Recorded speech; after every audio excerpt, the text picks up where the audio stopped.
Et bonjour à tous, c'est Masterclass. Et pour commencer cette vidéo, on va avoir une réunion secrète avec Williams.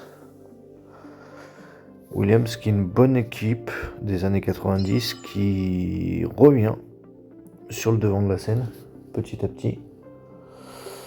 Et pourquoi pas, ça serait une bonne opportunité. Ça serait vraiment une bonne opportunité. En plus, ils ont un moteur Mercedes, donc on pourrait pouvoir s'en sortir avec un moteur Mercedes comparé au moteur Ferrari où on galère énormément. Et donc aujourd'hui, ça sera le Grand Prix de Monaco. Donc c'est un circuit où je m'en sors extrêmement bien. Et donc on va y aller, on va attaquer de ce pas. Et allez, on est parti directement sur ces qualifications au Grand Prix de Monaco. Tu es tombé à la 16e place. On part comme d'habitude, ou la plupart du temps en tout cas, en pneu médium pour garder un train de pneus soft et puis espérer faire un très bon temps, sachant que dans le deuxième secteur où on se trouve, on est toujours plus rapide que les IA. Donc on va essayer d'en profiter et la preuve, on a le secteur le plus rapide. Et on va essayer de décrocher au moins un top 10. Ça serait pas mal. Et la preuve, on est 10e avec un seul tour. Donc les éliminés de cette Q1 sont Colapinto, Stroll, Lawson, Meyer et Jackson, les deux pilotes de Connor Sports, et Paul Aron. Voilà, allez, on passe à la Q2. Allez, c'est parti dans cette Q2, on ressort en pneu médium, c'est comme en Q1. Et puis on va, pareil, essayer de poser un temps. Si on a besoin de faire qu'un seul tour, tant mieux. On est dans le secteur où on est le plus rapide, donc on va essayer d'en profiter un maximum. Et aller chercher le meilleur temps possible, chercher le top 10. Comme tout à l'heure, dans le deuxième secteur, on est le plus rapide. On passe la rascasse parfaitement bien. Anthony Nogues et c'est parti, DRS et IRS à fond. Et on est 9e, donc là par contre on va ressortir pour avec des pneus temps pour tout simplement gérer la chose et surtout passer en Q3. Et regardez, à l'entrée du tunnel, on a pratiquement une seconde d'avance. Donc on devrait être bien. On devrait s'assurer une Q3. On est le plus rapide dans le deuxième secteur. Par contre, je pense que le pilote devant nous qui n'arrive pas bien à voir, je crois que c'est Bierman, mais je suis pas sûr, nous a un petit peu gêné. On a perdu une demi-seconde. Et est-ce que ça va nous empêcher de passer? Non, on passe en Q3. Allez, les éliminés de cette Q2 sont Isaac Adjar, Jack Doohan, on a Bortoleto et Hülkenberg, les deux pilotes Sauber, on a Bierman et on a Carlos Sainz. Allez, rendez-vous pour la Q3. C'est parti dans cette Q3. On part en pneu soft. Par contre, on vient de couper le premier virage, c'est pas bon ça. Et donc on va essayer de faire le meilleur temps possible, sachant qu'on est quand même à l'aise sur ce circuit. Même si c'est très facile d'aller toucher le mur, le rail, mais qui sont assez près de la piste. Mais comme toujours, dans le deuxième secteur, on est le plus rapide. On en profite un maximum pour gagner du temps. Allez, la ligne d'arrivée. On va voir ce que ça donne. Pour l'instant, on est 5ème. C'est pas mal. On repart en fin de qualification pour essayer d'aller chercher mieux, tout simplement. Et pour l'instant, on améliore, mais on n'améliore pas de grand chose.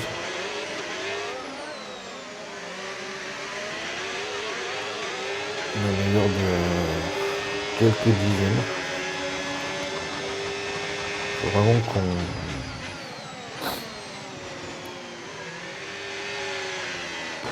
Oula, il faut vraiment que rien du tout parce que le dernier tour sera avorté. Et quand je disais que les murs étaient très proches, voilà, la preuve. Donc Max Verstappen, pole position, devant Lando Norris et Piastri. 4ème, on retrouve Charles Leclerc, je suis juste derrière lui à la 5ème place. Yuki, 6ème. Albon 7ème, Pierre Gasly 8ème, Russell et Ocon, les deux pilotes Mercedes, sont 9 et 10. Allez, c'est parti pour la course. La Formule 1 est de retour dans les rues de Monaco. C'est ici, en 1863, que le casino de Monte-Carlo ouvrit ses portes, mais c'est surtout ici qu'une course en ville fut organisée pour la première fois en 1929. Monaco est définitivement le Grand Prix le plus prisé de la saison et il n'existe pas plus prestigieux que de s'imposer en Formule 1 dans les rues de la Principauté. Nous voici de retour sur la French Riviera et son circuit de Monaco long de 3,2 km. Du premier virage, les monoplaces montent sur 40 mètres jusqu'au casino, puis redescendent vers le port dans le deuxième secteur. Lorsque l'on part en pôle ici, le premier des 19 virages n'est qu'à quelques mètres et il est peu probable que l'on assiste à de nombreux dépassements aujourd'hui. La course est sur le point de commencer. Jetons un œil à la grille de départ du jour.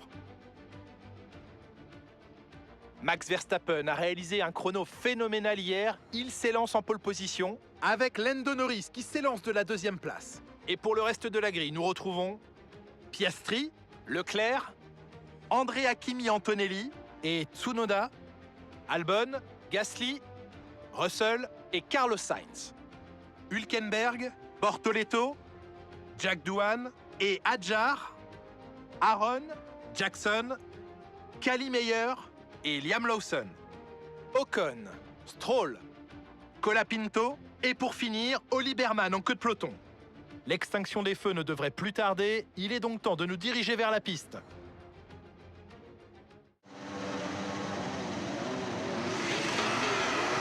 Et on est parti dans ce tour de formation. On part quand même assez bien placé, vu qu'on est 5ème. Il va falloir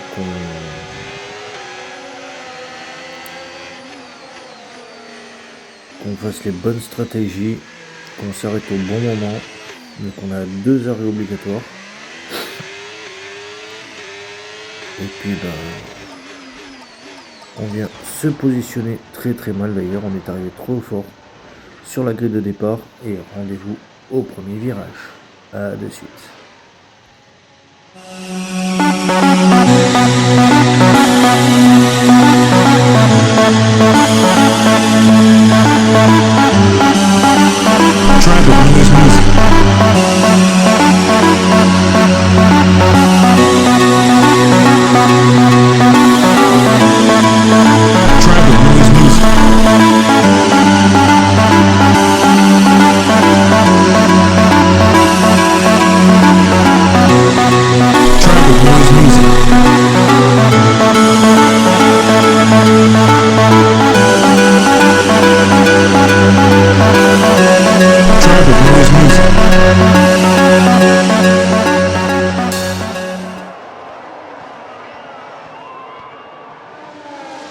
Et c'est parti dans ce Grand Prix. Oula, il y a eu un accrochage, je suis arrivé beaucoup trop fort. Je mériterai même une pénalité et ça va être un drapeau rouge d'entrée de jeu. On n'aura même pas passé le premier virage. Et on est reparti pour un deuxième départ. Et par contre, cette fois, ça va être sous la pluie. La pluie qui devait avoir lieu en fin de Grand Prix. On l'aura en début. Cette fois-ci, c'est pas bon. Et par contre, on a pris un excellent départ vu qu'on passe en tête au premier virage. Devant Verstappen et devant tout le reste de la grille. Et il va falloir qu'on garde cette place un maximum. Bon, pour l'instant on est le plus rapide dans le premier secteur, mais forcément il n'y a pas eu de... C'est le vrai premier tour pour le moment. Il faut vraiment qu'on s'échappe et c'est chose qu'on fait. On a quasiment 2 secondes d'avance pour le moment sur Piastri. Et il va falloir qu'on les tienne.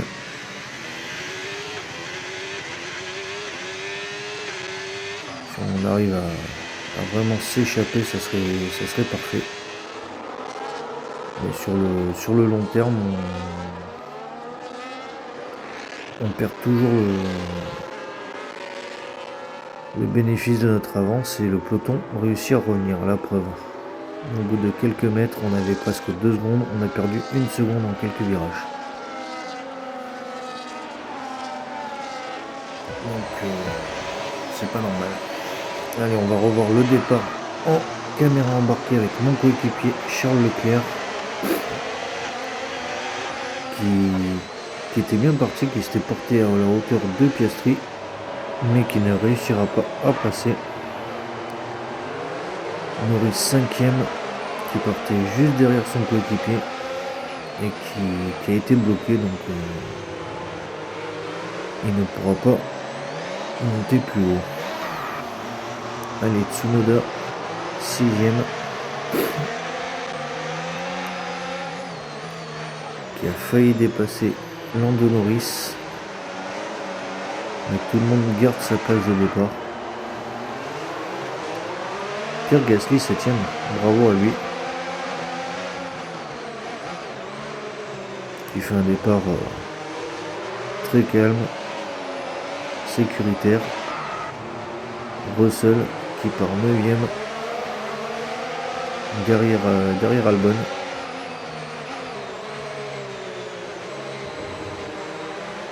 Pour l'instant ça passe sans encombre. Bortoleto 10ème.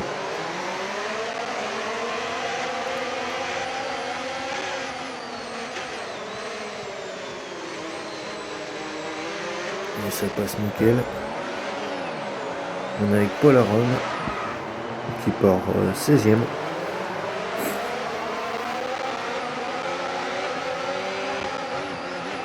Là ça se frictionne un petit peu plus, mais dans les règles de l'art. Et au 3e tour, on a déjà un pilote qui s'arrête, c'est Paul Aron. Je pense qu'il a dû abîmer un aileron ou quelque chose. Non, même pas. Il rentre pour changer les pneus. Bizarre. Et là, il va perdre énormément de temps.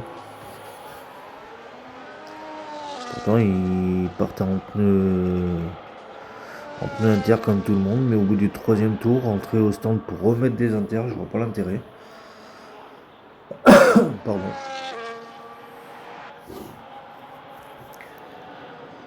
Et maintenant, il a plus de 15 secondes de retard sur Colapinto. Sur Lawson, pardon. Il va falloir qu'il s'arrache pour vite remonter.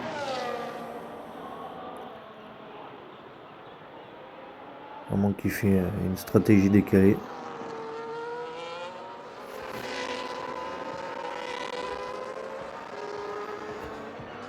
Mais je vois pas trop l'intérêt. Il a repris presque 1 seconde en un tour.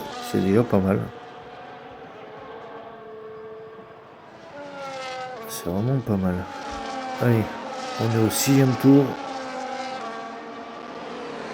Et je suis toujours en tête. Donc, j'ai glissé par contre à la sortie de Saint-Dévote. Et par contre, tout le monde me suit. Prêt à bondir à la moindre petite erreur que je vais pouvoir faire. Et pour l'instant, c'est bon, je tiens le choc.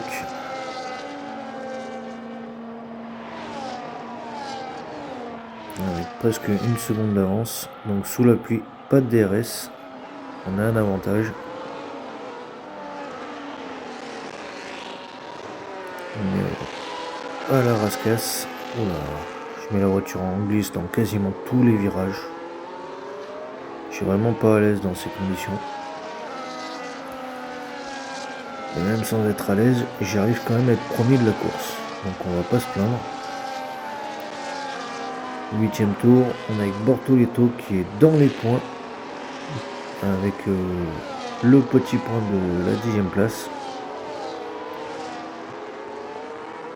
Et franchement il s'en sort pas mal, il a un bon rythme, il arrive à garder le rythme des pilotes devant lui, entre autres la Mercedes de Russell. Donc c'est pas mal. C'est pas mal du tout.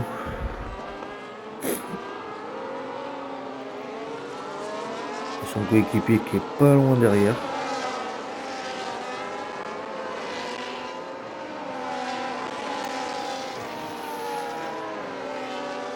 Et tout le monde se suit, c'est hallucinant.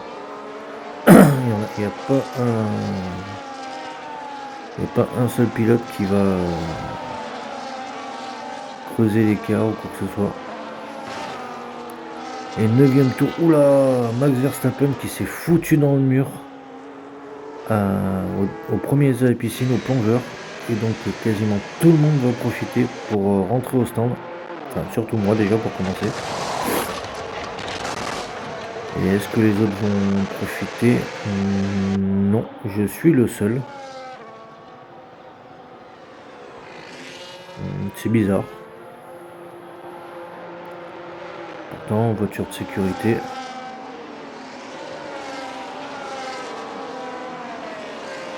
Et là, je dégringole dans le classement. Mais je vais avoir un avantage. C'est que... logiquement, j'aurais pu pouvoir m'arrêter. Ou peut-être encore une fois en fin de course, mais vite fait.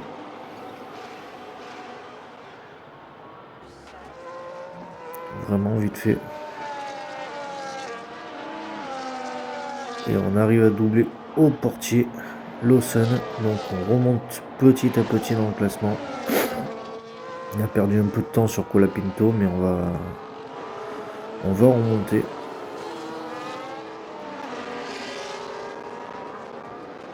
On est à 1 seconde et demie à peu près. Donc, sachant qu'il y a un train juste devant, on va remonter, on va revenir, ça c'est quasiment sûr.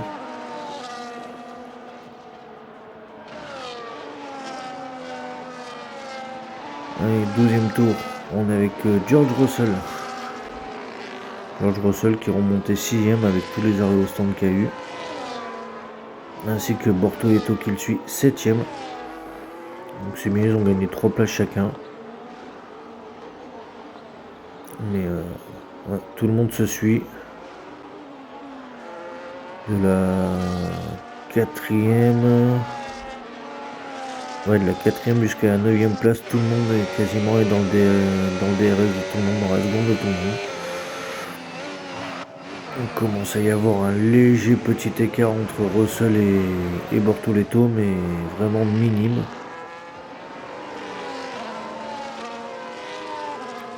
Donc on va voir ce que la course nous réserve avec les arrêts au stand qui ne vont plus tarder maintenant. Et voilà, 15e tour, la première vague d'arrêt est faite. Il reste une grosse partie du peloton d'ailleurs. Et je suis remonté 11e à la porte des points. Et par contre, qui est ressorti devant moi, Lando Norris qui était derrière moi. Donc ça par contre ça pue un petit peu. Je suis plus premier potentiel. Est-ce que je vais avoir le podium? Est-ce que je vais avoir le top 5? Ça on va vite le voir.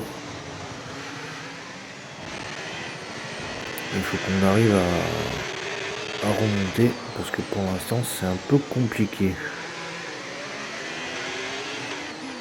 Il y a une vague de quelques pilotes qui s'arrêtent au stand. On va en profiter pour gagner des places. Allez, 17e tour, on arrive sur la fin, on est dans les 10 derniers tours. Pierre Gasly, 7e, qui fait une énorme course avec sa modeste Alpine qui franchement rame. Mais bravo à lui. Il a su faire les réglages nécessaires, tirer un maximum de sa voiture pour la mettre dans les points. Et pour l'instant, il n'a pas de difficulté à suivre les pilotes devant lui. Donc, est-ce que la pluie l'arrange? Sûrement. C'est sûrement le cas. Parce que je pense que la course aurait été sur le sec. Ça aurait été différent. Et 19e tour, même 20e tour, pardon. Voilà, on est remonté 5e. Par contre, mon coéquipier Charles est en tête, donc c'est parfait. C'est pas vraiment ce que j'espérais, mais c'est parfait. On a quasiment échangé les places vu que juste avant il était 4e. Donc j'ai perdu du temps, mais je sais pas trop où. Mais bon, c'est pas grave, on est dans le top 5. On a les deux voitures, donc c'est bon pour le constructeur. Donc on va pas se plaindre. À l'heure actuelle on ramènerait 35 points si mes calculs sont bons. Donc ça serait parfait. 23e tour, Tsunoda qui est 3e.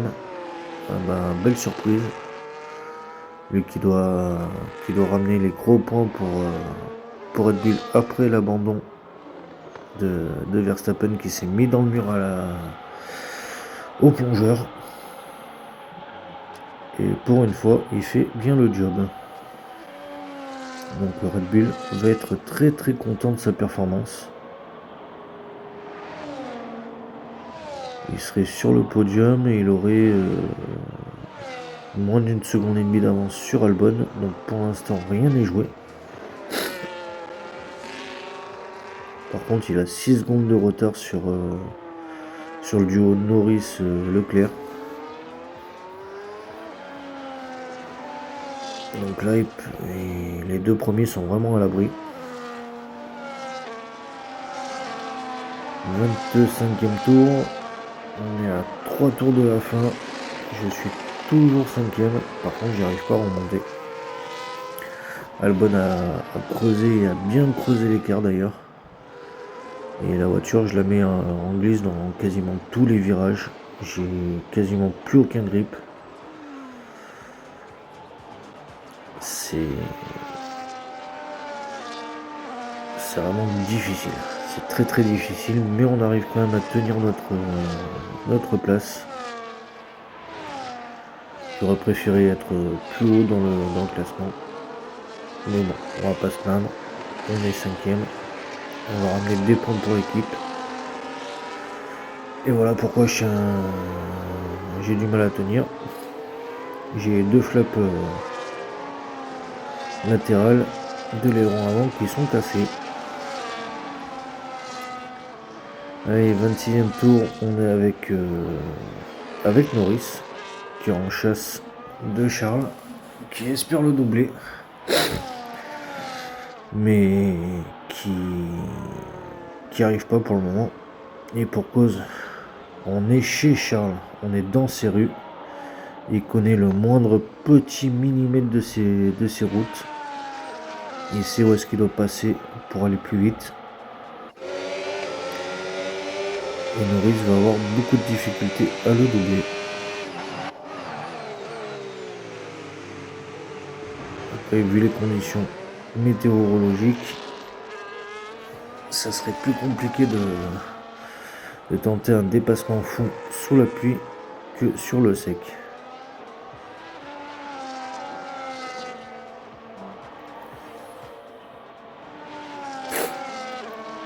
Et dernier tour avec le leader de la course, Charles Leclerc, mon coéquipier, le prince de Monaco, qui a fait une course énorme. Il partait 4e et il est en tête chez lui à domicile dans ce dernier tour. Il faut pas qu'il fasse d'erreur, il faut pas que la mécanique le lâche. Et il ramènera un deuxième succès chez lui dans ses rues.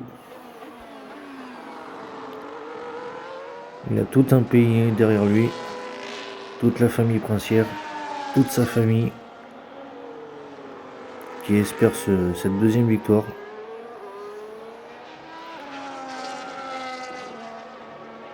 Et on y arrive. Et voilà, bravo à Charles. Charles Leclerc s'impose. Quelle classe, quelle victoire! On a ressenti ce petit boost de motivation et d'envie tout au long du week-end, Julien. Évoluer devant son public, ça donne toujours des ailes. On sent ce petit truc en plus quand on est au volant. Je crois qu'on peut en témoigner, on l'a vu sous nos yeux aujourd'hui.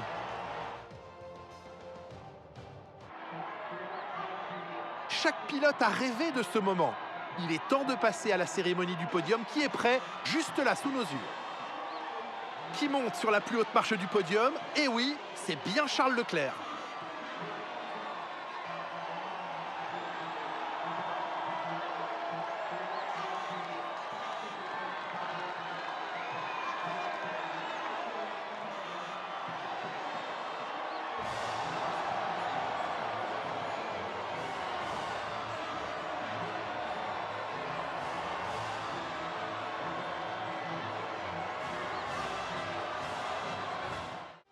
Et donc magnifique victoire de Charles Leclerc devant Lando Norris, Yuki 3e, Alexander Albon 4e, je réussis à terminer 5e, donc je n'ai pas baissé ni monté par rapport à ma place de départ. Paul Aron qui termine 6e, Gasly 7e, Russell 8e, Bortoleto 9e et Carlos Sainz 10e. Et au classement pilote, ça se resserre vu que Norris n'a plus qu'un point d'avance sur Charles Leclerc. 61 points pour Norris, 60 pour Charles. Par contre, Verstappen a lâché de gros points. Il est à 28 points de Norris. Et moi, j'ai réussi à marquer mes premiers points à Monaco. Enfin, depuis le début de la saison, c'était long. Enfin, j'ai marqué mes premiers points. J'ai débloqué mon compteur points, c'est parfait. Et au classement constructeur, ça se voit. Vu que on revient aussi sur McLaren qui est en tête du championnat. Devant nous, on a 3 petits points d'écart. Et par contre Red Bull, grâce à Tsunoda, il limite les dégâts. En étant en retard de 11 points. Mais bon, heureusement que Tsunoda était là. J'espère que cet épisode vous aura plu. Portez-vous bien, c'est le plus important. Abonnez-vous, ça fait toujours plaisir. Et à la prochaine. Ciao, ciao.